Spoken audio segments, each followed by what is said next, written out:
Coronavirus, pas de bisous aux grands-parents, recommandation ou obligation?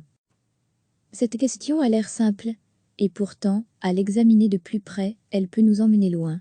C'est que les règles /consignes /recommandations /conseils se multiplient. Il devient parfois difficile d'y voir clair. Si l'on prend ici l'exemple des grands-parents et de leurs petits-enfants, on aurait tout aussi bien pu titrer sur les contacts rapprochés entre amis. Jusqu'à un certain point, la réponse est la même. À une nuance près, celle du risque lié à l'âge. Cette question est surtout révélatrice de l'ambiguïté actuelle, en ces temps de déconfinement, entre injonction et responsabilisation, entre contrôle et confiance. Alors qu'en est-il des bisous? Ou plus largement des contacts rapprochés? Et d'abord, à quelles conditions des grands-parents peuvent-ils ne serait-ce que voir leurs petits-enfants? Depuis le jour de la fête des mères, le 10 mai, un foyer peut inviter 4 personnes. C'est la première partie de la réponse. Pour que les grands-parents puissent voir leurs petits-enfants, il faut qu'ils fassent partie de cette bulle sociale élargie. Si c'est le cas, les bisous ne sont pas pour autant au programme. Il faut respecter une distance physique de 1,5 m entre convives de ménages différents, même dans l'intimité de son foyer. Une consigne qui a été clairement énoncée par la Première ministre et que nous avons relayée sur nos antennes. Revoir les explications de l'épidémiologiste Steve Copité à propos des consignes, pour revoir ses proches, journal télévisé, 7 mai 2020. Mais que se passe-t-il, si cette règle de distance physique, avec ses proches n'est pas respectée? S'agit-il d'une entorse à une recommandation de santé publique? Ou s'agit-il d'une infraction pénale passible d'une amende? La réponse se trouve dans un arrêté ministériel du ministre de l'Intérieur, qui traduit en règle les décisions du Conseil national de sécurité. L'arrêté en question date du 8 mai 2020, il modifie l'arrêté ministériel du 23 mars. Cette question de la distance physique, dans le cadre de la bulle sociale élargie, est reprise à l'article 6, qui introduit un article 5 bis, dans l'arrêté du 23 mars. Il s'agit donc bien d'une obligation, pas d'une simple recommandation, ou d'un conseil. Mais il y a une subtilité. C'est une règle, mais le gouvernement a pris la peine de ne pas sanctionner pénalement cet article 5 bis, explique la constitutionnaliste Anne-Emmanuelle Bourgault, Humon, qui a épluché tous les textes. Autrement dit, si on se fait un bisou, ou si on discute côte à côte, on ne respecte pas la règle, mais on n'est pas en infraction pénale. On ne risque pas de poursuite ou d'amende. Contrairement aux autres règles énoncées dans cet arrêté, qui inclut le fait d'organiser un barbecue avec 15 amis, le fait de s'adonner à une partie de football, ou à un pique-nique dans un parc, etc. Une sanction pénale, c'est une mesure lourde. On doit avoir recours à la sanction pénale de façon prudente et parcimonieuse, car c'est le dernier moyen que l'État a de nous contrôler, commente Anne-Emmanuelle Bourgault. Toute la complexité de ce dispositif, c'est jusqu'où on peut aller dans les incursions dans la vie privée, dans le fait de brider nos droits et libertés. Il s'agit bien d'une exception. Car le même bisou, pour rester sur cet exemple un peu caricatural, entre les mêmes personnes, mais dans l'espace public, est lui susceptible de sanctions, toujours selon le même arrêté. Et selon la commune où se donne ce bisou, il pourra s'agir de sanctions pénales ou de sanctions administratives. Alors, comment cela se fait-il qu'un même comportement hors consigne ait des conséquences différentes, selon qu'il ait lieu chez soi ou pas? Ça poserait de lourdes questions en termes de proportionnalité, contextualise Anne-Emmanuelle Bourgault. Ça voudrait dire potentiellement venir surveiller, si on fait des bisous chez soi et ça, en termes de proportionnalité, d'incursion dans la vie privée, c'est quand même terriblement lourd. Mais ce n'est pas, parce qu'on ne punit pas que ce n'est pas une règle. Autrement dit, nous les citoyens qui sommes tous inquiets sur les atteintes à nos droits et libertés, si, parce que ce n'est pas assorti d'une sanction pénale, on considère en fait qu'on s'en moque, alors il faut prendre nos responsabilités, parce que ça veut dire qu'on pousse l'État à devenir de plus en plus répressif. Degré, lire aussi, coronavirus, jusqu'où mettre nos libertés entre parenthèses? Question de proportionnalité, de réalisme aussi. La Première ministre l'avait dit dès la conférence de presse annonçant cet assouplissement dans les contacts sociaux, le 6 mai 2020. Puisque tout ceci se passe chez vous, dans l'intimité du foyer, le contrôle du respect de ces règles est très difficile. Et elle précisait, nous comptons sur votre civisme et votre sens des responsabilités sans lesquelles ce déconfinement ne pourra pas fonctionner. C'est comme si nous avions un contrat. On peut se demander pourquoi alors ne pas en avoir fait une simple recommandation. Un conseil, misant effectivement sur la responsabilité et la bonne compréhension de l'intérêt collectif de santé publique, le gouvernement a-t-il jugé que c'était trop risqué à ce stade de l'épidémie et qu'une certaine dose de fermeté serait plus claire et efficace? L'absence de sanction dans ce cas précis doit-elle être vue comme un premier pas? Pourquoi, par ailleurs, ne pas adopter la même philosophie de contrat à propos des autres mesures contenues dans l'arrêté et qui sont, elles, toujours assorties de sanctions? Nous n'avons pas pu obtenir de réponse à cette question du côté du porte-parole de la Première ministre. Mais le discours de Sophie Wilmès montrait déjà qu'avec le déconfinement, cette question de l'équilibre entre confiance et contrôle allait devenir plus fréquente. Plus vous allez déconfiner, plus vous allez vous retrouver dans des zones grises, dans des zones où le contrôle est difficile, soulignait-elle. Si nous ne pensions pas pouvoir compter sur le sens des responsabilités des citoyens, nous ne le ferions pas élargir la bulle sociale, mais le corollaire à ça, c'est tout fermer, faire des règles ou tout blanc ou tout noir, ou tout oui ou tout non. Aujourd'hui, il semble bien que les autorités naviguent entre deux philosophies, avec un certain flou à la clé. Illustration avec cet autre exemple, toujours à propos des relations entre grands-parents et petits-enfants. Sur le site officiel infocoronavirus.be, on trouve toute une série de réponses à des questions assez précises sur les comportements à adopter ou pas dans cette lutte contre le coronavirus. Ce sont les FAQ, Frequently Asked Questions. À la question suivante, si les grands-parents font partie de la bulle sociale, peuvent-ils garder leurs petits-enfants? La réponse est oui, à condition qu'ils ne fassent pas partie d'un groupe à risque, plus de 65 ans, problème de santé. De quoi s'agit-il ici? D'une recommandation? D'une restriction reprise dans un arrêté ministériel? Qui a rédigé cette réponse et en vertu de quel principe? N'est-elle pas contradictoire avec la règle qui demande de respecter 1,5 mètre de distance physique? La réponse, nous avons été la chercher du côté du centre de crise du gouvernement fédéral. Le directeur de ce centre coordonne, avec le cabinet de la ministre Maggie de Bloch, le comité fédéral de coordination rassemblant des représentants des grandes administrations et de tous les cabinets des ministres fédéraux et régionaux concernés par la pandémie, santé, économie, mobilité, affaires étrangères. C'est ce comité qui a une mission de trancher les questions du FAQ pour qu'on ait tous la même vision, pour qu'il y ait une cohérence, explique Benoît Ramaquet, le porte-parole. En résumé, dit-il, les grandes décisions politiques sont prises au Conseil national de sécurité, sur base de l'avis d'experts. Et pour l'implémentation, il y a d'une part les arrêtés ministériels, qui donnent force de loi aux grandes décisions, et, comme on ne sait pas tout y mettre, pour guider encore mieux les gens, il y a un FAQ. Concrètement, la possibilité de faire garder des enfants par les grands-parents, appartenant à la bulle sociale élargie, est en réalité une interprétation basée sur un consensus au sein du Comité fédéral de coordination, une recommandation justifiée par les connaissances scientifiques des risques de complications liées à la maladie. Pas une règle reprise dans un arrêté. Ce n'est pourtant pas clairement spécifié dans la formulation de la réponse qui évoque plutôt une permission ou une autorisation moyennant le respect de conditions. Résumons. Stricto sensu, si un grand-parent âgé de plus de 65 ans, ou qui a des problèmes de santé veut garder ses petits-enfants, en fait il le peut. Mais il prend des risques clairs pour sa santé. Par contre il ne risque aucune sanction. Et il n'enfreint aucune règle. Sauf s'il les garde sans respecter la règle de distanciation physique de 1,5 mètre. Dans ce cas, il enfreint l'article 5 bis introduit par l'arrêté ministériel du 8 mai 2020, comme pour un bisou lors d'une simple visite familiale, mais sans sanction à la clé. Or il est évident qu'il sera difficilement en mesure de respecter cette règle s'il garde de petits-enfants par exemple. Pareil pour les grands-parents de moins de 65 ans en bonne santé. Ces exemples du bisou et de la garde d'enfants le montrent. On est ici en pleine ambiguïté, entre responsabilisation des citoyens et injonction à suivre des règles. Et on mesure toute la complexité pour les familles qui cherchent à bien faire. Et ce n'est qu'un exemple de cette difficulté à y voir clair.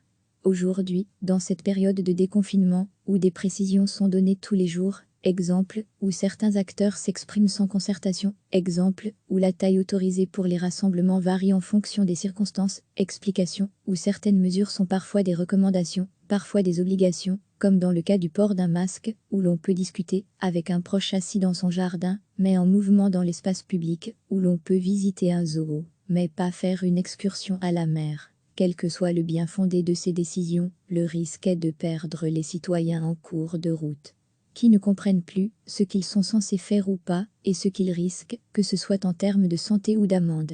Ce qui peut s'avérer contre-productif par rapport à l'objectif de santé publique. Revoir les explications sur les différences dans le nombre de personnes autorisées en fonction du type d'activité, journal télévisé, 24 mai 2020.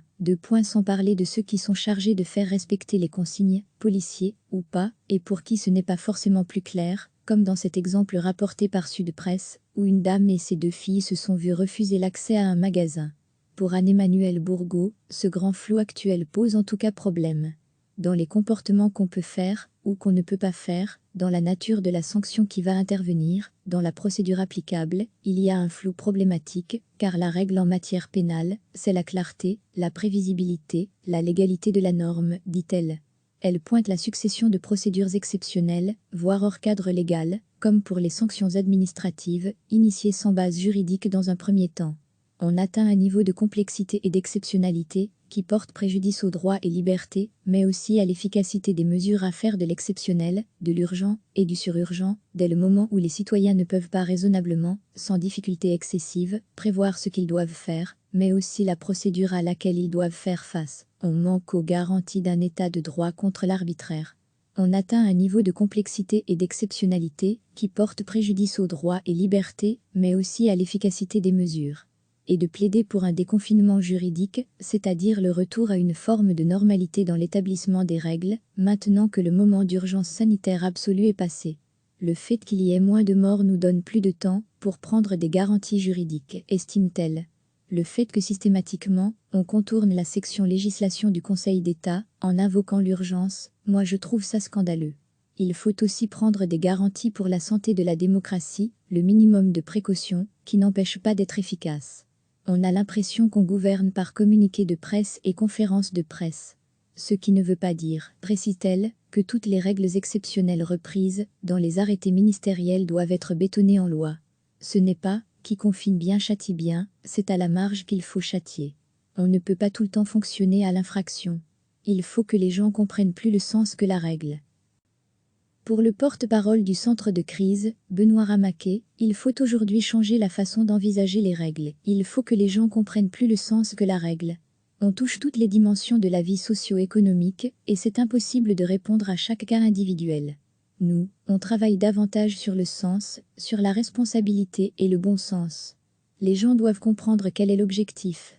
Et l'objectif, c'est limiter la propagation du virus. On est dans une phase de transition, mais s'appuyer sur le bon sens des citoyens, assumer un libre arbitre bien informé des personnes plus âgées, miser surtout sur des messages de prévention, comme pour d'autres risques de santé publique, ce n'est pas encore tout à fait la politique choisie, puisqu'en même temps, des sanctions sont toujours prévues. On est dans une phase de transition, explique-t-il. On va guider de l'un à l'autre. Dans quelque temps, on espère que les mesures pourront toutes, ou majoritairement, être levées, mais on va toujours se trouver dans une société où il va y avoir un virus. On doit éduquer les gens maintenant, pour que dans quelques semaines, quand les mesures seront levées, l'éducation et le sens des responsabilités soient toujours là.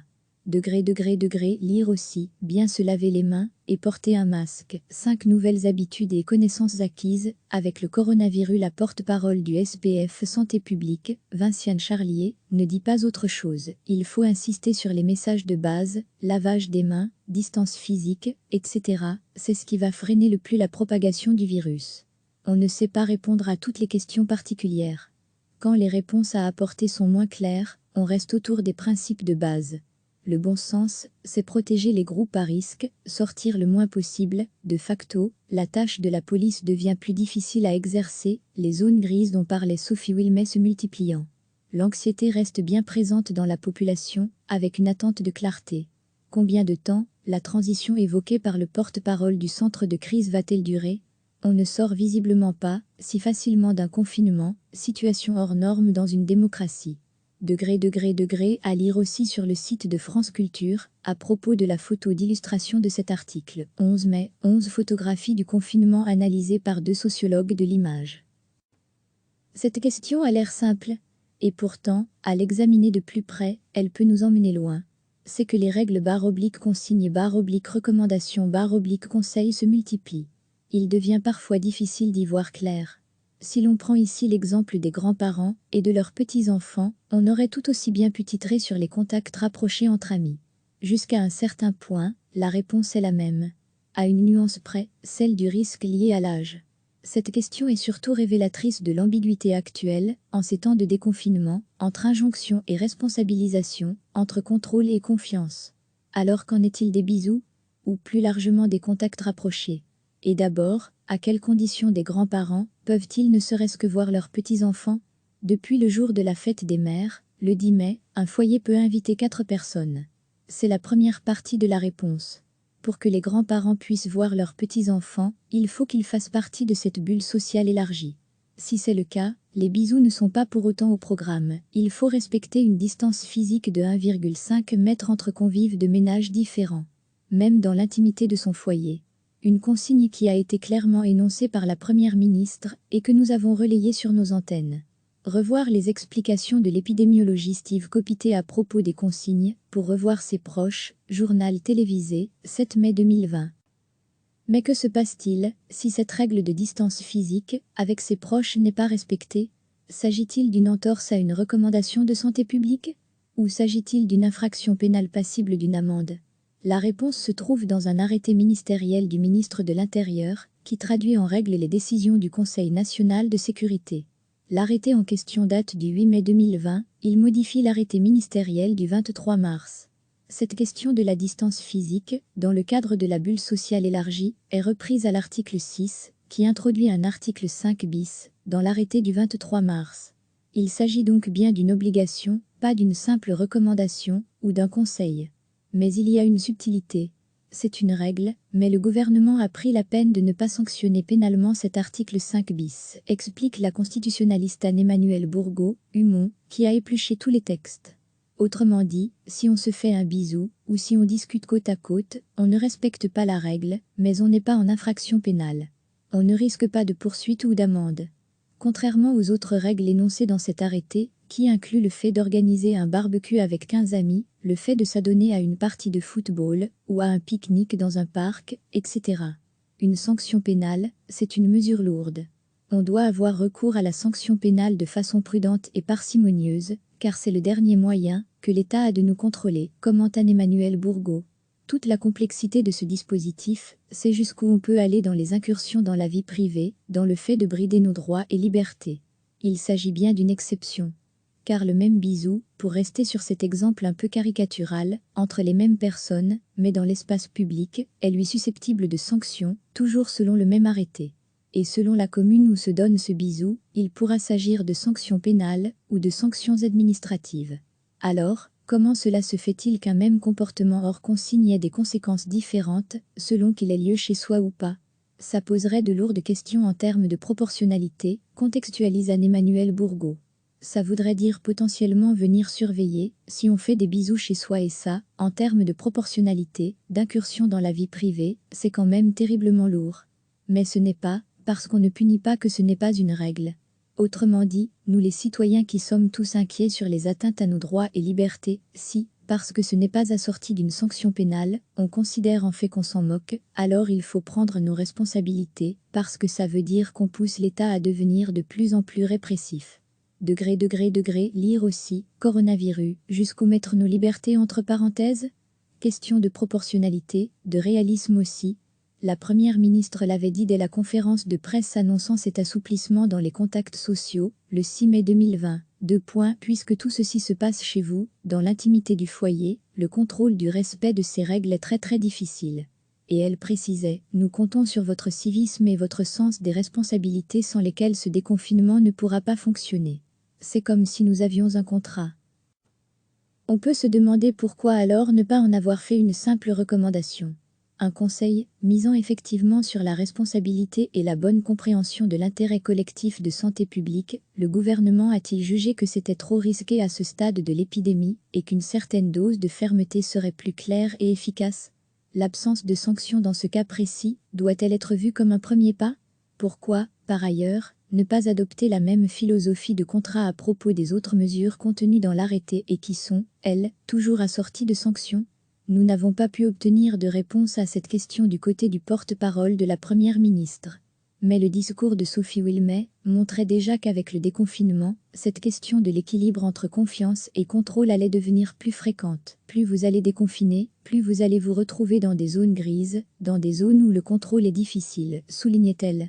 Si nous ne pensions pas pouvoir compter sur le sens des responsabilités des citoyens, nous ne le ferions pas élargir la bulle sociale, mais le corollaire à ça, c'est tout fermer, faire des règles ou tout blanc ou tout noir, ou tout oui ou tout non.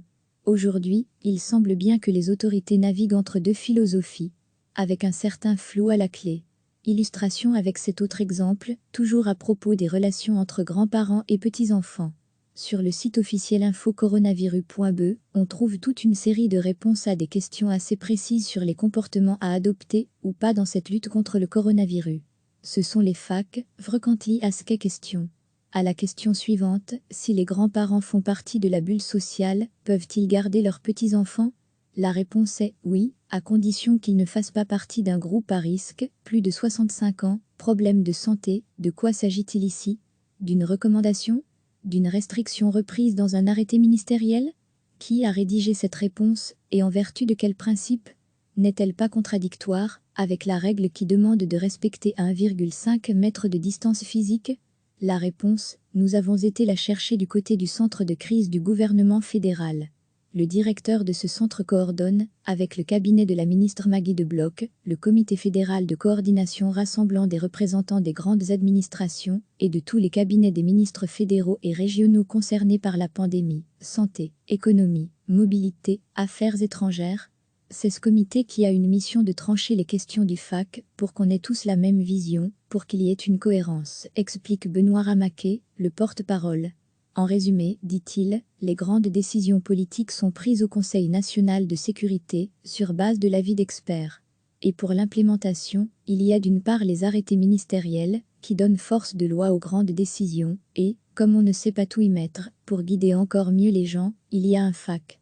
Concrètement, la possibilité de faire garder des enfants par les grands-parents, appartenant à la bulle sociale élargie, est en réalité une interprétation basée sur un consensus au sein du Comité fédéral de coordination, une recommandation justifiée par les connaissances scientifiques des risques de complications liées à la maladie. Pas une règle reprise dans un arrêté. Ce n'est pourtant pas clairement spécifié dans la formulation de la réponse qui évoque plutôt une permission ou une autorisation moyennant le respect de conditions. Résumons. Stricto sensu, si un grand-parent âgé de plus de 65 ans ou qui a des problèmes de santé veut garder ses petits-enfants, en fait il le peut. Mais il prend des risques clairs pour sa santé. Par contre il ne risque aucune sanction. Et il n'enfreint aucune règle. Sauf s'il les garde sans respecter la règle de distanciation physique de 1,5 mètre. Dans ce cas, il enfreint l'article 5 bis introduit par l'arrêté ministériel du 8 mai 2020, comme pour un bisou lors d'une simple visite familiale, mais sans sanction à la clé. Or il est évident qu'il sera difficilement en mesure de respecter cette règle s'il garde de petits-enfants par exemple. Pareil pour les grands-parents de moins de 65 ans en bonne santé. Ces exemples du bisou et de la garde d'enfants le montrent. On est ici en pleine ambiguïté, entre responsabilisation des citoyens et injonction à suivre des règles, et on mesure toute la complexité pour les familles qui cherchent à bien faire. Et ce n'est qu'un exemple de cette difficulté à y voir clair. Aujourd'hui, dans cette période de déconfinement, où des précisions sont données tous les jours, exemple, où certains acteurs s'expriment sans concertation, exemple, où la taille autorisée pour les rassemblements varie en fonction des circonstances, explication, où certaines mesures sont parfois des recommandations, parfois des obligations, comme dans le cas du port d'un masque, où l'on peut discuter avec un proche assis dans son jardin, mais en mouvement dans l'espace public, où l'on peut visiter un zoo, mais pas faire une excursion à la mer. Quel que soit le bien fondé de ces décisions, le risque est de perdre les citoyens en cours de route, qui ne comprennent plus ce qu'ils sont censés faire ou pas, et ce qu'ils risquent, que ce soit en termes de santé ou d'amende. Ce qui peut s'avérer contre-productif par rapport à l'objectif de santé publique. Revoir les explications sur les différences dans le nombre de personnes autorisées en fonction du type d'activité, journal télévisé, 24 mai 2020, 2 points. Sans parler de ceux qui sont chargés de faire respecter les consignes, policiers ou pas, et pour qui ce n'est pas forcément plus clair, comme dans cet exemple rapporté par Sud Presse, où une dame et ses 2 filles se sont vues refuser l'accès à un magasin. Pour Anne-Emmanuelle Bourgault, ce grand flou actuel pose en tout cas problème. Dans les comportements qu'on peut faire, ou qu'on ne peut pas faire, dans la nature de la sanction qui va intervenir, dans la procédure applicable, il y a un flou problématique, car la règle en matière pénale, c'est la clarté, la prévisibilité, la légalité de la norme, dit-elle. Elle pointe la succession de procédures exceptionnelles, voire hors cadre légal, comme pour les sanctions administratives, initiées sans base juridique dans un premier temps. On atteint un niveau de complexité et d'exceptionnalité qui portent préjudice aux droits et libertés, mais aussi à l'efficacité des mesures à faire de l'exceptionnel, de l'urgent et du sururgent, dès le moment où les citoyens ne peuvent pas raisonnablement, sans difficulté excessive, prévoir ce qu'ils doivent faire, mais aussi la procédure à laquelle ils doivent faire face. On manque aux garanties d'un état de droit contre l'arbitraire. On atteint un niveau de complexité et d'exceptionnalité qui porte préjudice aux droits et libertés, mais aussi à l'efficacité des mesures. Et de plaider pour un déconfinement juridique, c'est-à-dire le retour à une forme de normalité dans l'établissement des règles, maintenant que le moment d'urgence sanitaire absolue est passé. Le fait qu'il y ait moins de morts nous donne plus de temps pour prendre des garanties juridiques, estime-t-elle. Le fait que systématiquement, on contourne la section législation du Conseil d'État en invoquant l'urgence, moi je trouve ça scandaleux. Il faut aussi prendre des garanties pour la santé de la démocratie, le minimum de précaution, qui n'empêche pas d'être efficace. On a l'impression qu'on gouverne par communiqué de presse et conférences de presse. Ce qui ne veut pas dire, précise-t-elle, que toutes les règles exceptionnelles reprises dans les arrêtés ministériels doivent être bétonnées en loi. Ce n'est pas « qui confine bien châtie bien », c'est à la marge qu'il faut châtier. On ne peut pas tout le temps fonctionner à l'infraction. Il faut que les gens comprennent plus le sens que la règle. Pour le porte-parole du centre de crise, Benoît Ramaquet, il faut aujourd'hui changer la façon d'envisager les règles. Il faut que les gens comprennent plus le sens que la règle. On touche toutes les dimensions de la vie socio-économique et c'est impossible de répondre à chaque cas individuel. Nous, on travaille davantage sur le sens, sur la responsabilité et le bon sens. Les gens doivent comprendre quel est l'objectif. Et l'objectif, c'est limiter la propagation du virus. On est dans une phase de transition, mais s'appuyer sur le bon sens des citoyens, assumer un libre arbitre bien informé des personnes plus âgées, miser surtout sur des messages de prévention, comme pour d'autres risques de santé publique, ce n'est pas encore tout à fait la politique choisie, puisqu'en même temps, des sanctions sont toujours prévues. On est dans une phase de transition, explique-t-il. On va guider de l'un à l'autre. Dans quelque temps, on espère que les mesures pourront toutes, ou majoritairement, être levées, mais on va toujours se trouver dans une société où il va y avoir un virus. On doit éduquer les gens maintenant, pour que dans quelques semaines, quand les mesures seront levées, l'éducation et le sens des responsabilités soient toujours là. Degré, lire aussi, bien se laver les mains et porter un masque. 5 nouvelles habitudes et connaissances acquises avec le coronavirus. La porte-parole du SPF Santé publique, Vinciane Charlier, ne dit pas autre chose. Il faut insister sur les messages de base, lavage des mains, distance physique, etc. C'est ce qui va freiner le plus la propagation du virus. On ne sait pas répondre à toutes les questions particulières. Quand les réponses à apporter sont moins claires, on reste autour des principes de base.